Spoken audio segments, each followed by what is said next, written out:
बिस्मिल्लाहिर्रहमानिर्रहीम। अस्सलाम वालेकुम नादरीन, आप यूट्यूब चैनल देख रहे हैं। मैं इमरान खान हूं। अब तक की सबसे बड़ी खबर है, डोनाल्ड ट्रंप ने 10 दिन की डेडलाइन दी और इन 10 दिनों में पूरी कोशिश की कि अरब ममालिक पाकिस्तान को लेकर इस लड़ाई में उतर जाएं, लेकिन वो मुमकिन नहीं हो पाया। पाकिस्तान इस लड़ाई में उतरना चाहता था, लेकिन पाकिस्तान की आवाम ने शिया सुन्नी फिरका वारियत को पसे पुश्त डालते हुए इस बात को नामुमकिन बना दिया और पाकिस्तान में एक मिसाली भाईचारा देखने में आया।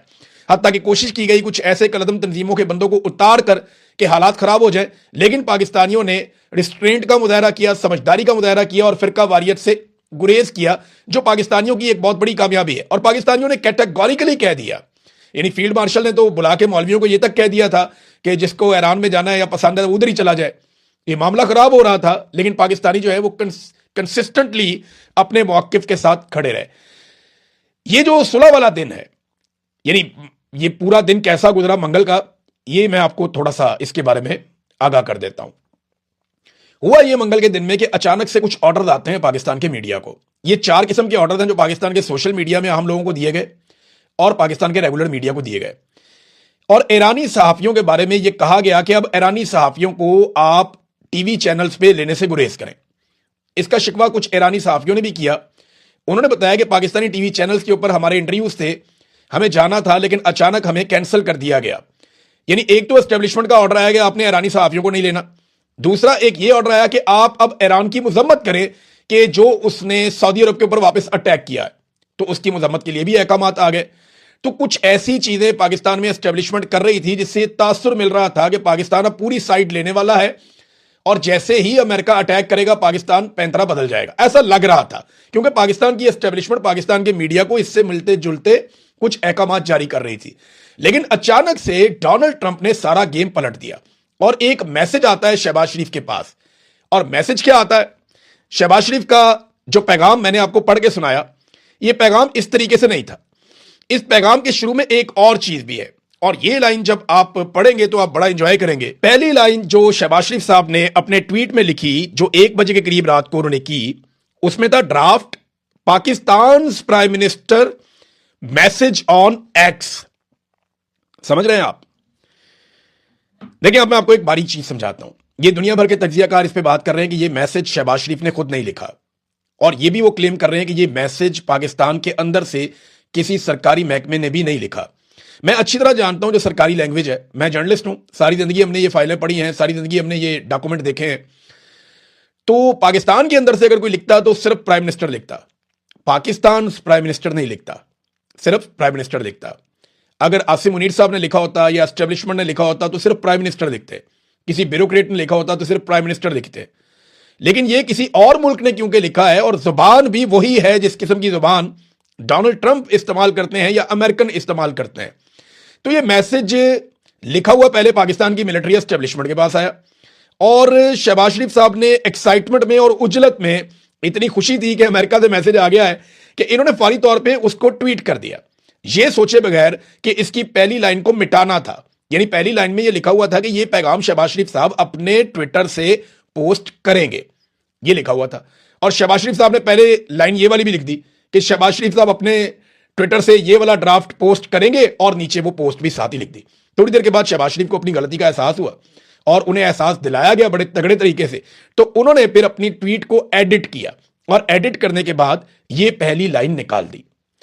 तो ये इनिशिएट फिर ऐसा है कि पाकिस्तान से नहीं हुआ, प्राइम मिनिस्टर ऑफिस से नहीं हुआ, पाकिस्तान की एस्टेब्लिशमेंट ने नहीं किया और पाकिस्तान के किसी ब्यूरोक्रेट ने नहीं किया।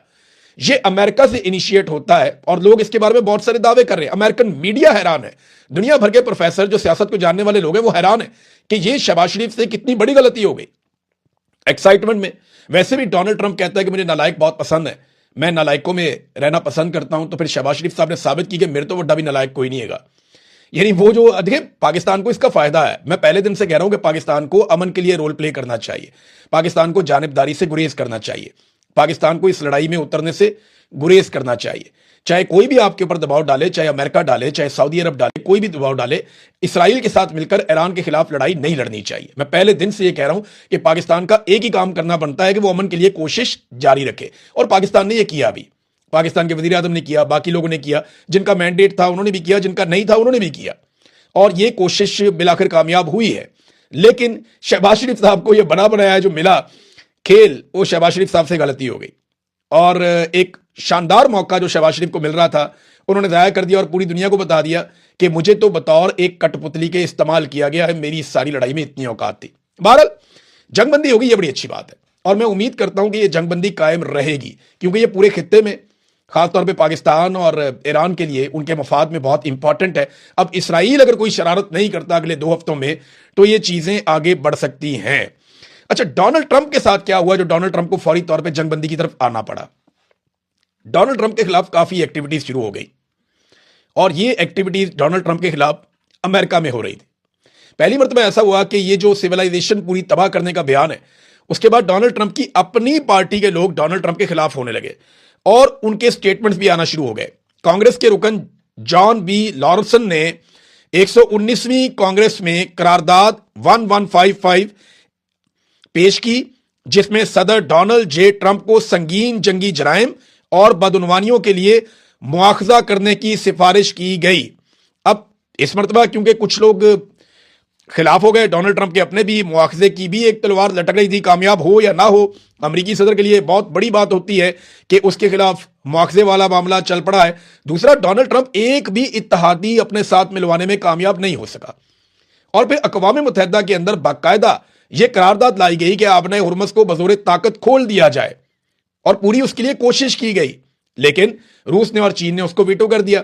बाकी 2 ममालिक वहां से एब्सेंट रहे, पाकिस्तान भी वहां पे नहीं गया, लिहाजा वहां पे भी नाकामी हो गई अमेरिका को और उसके इत्तेहादियों को।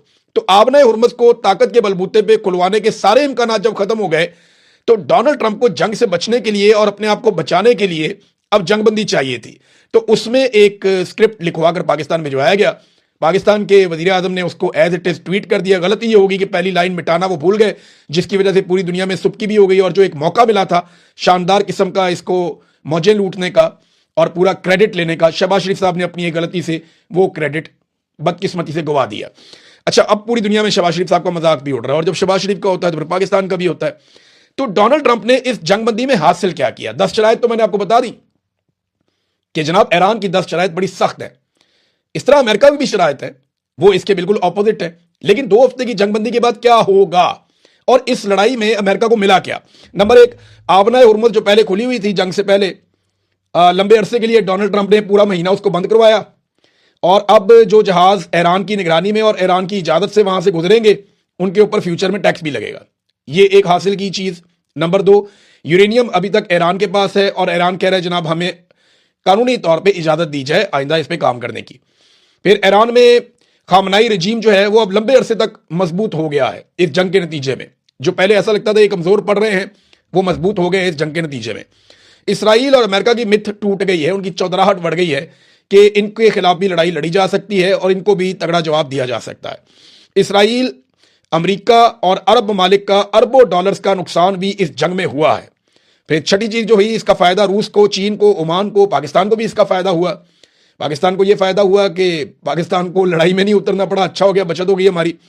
फिर इसका ओमान को इसलिए फायदा होगा कि ईरान के साथ मिलकर वो पैसे इकट्ठे करेगा और चीन और रशिया का फायदा वो आपके सामने है। आलमी मंडियों में तेल की कीमतों में इजाफा करवा दिया ये जंग करने के बाद। हर रोज अरबों डॉलर स्टॉक के अंदर डूबते रहे। डोनाल्ड ट्रंप और नेतन्याहू के लिए उनके मुल्कों में बहुत बड़ा सियासी डैमेज हुआ है इस जंग के नतीजे में और पहली बार अमेरिका के इत्तेहादियों ने उसे तनहा छोड़ा। ये सारा कुछ डोनाल्ड ट्रंप ने इस जंग में हासिल किया है।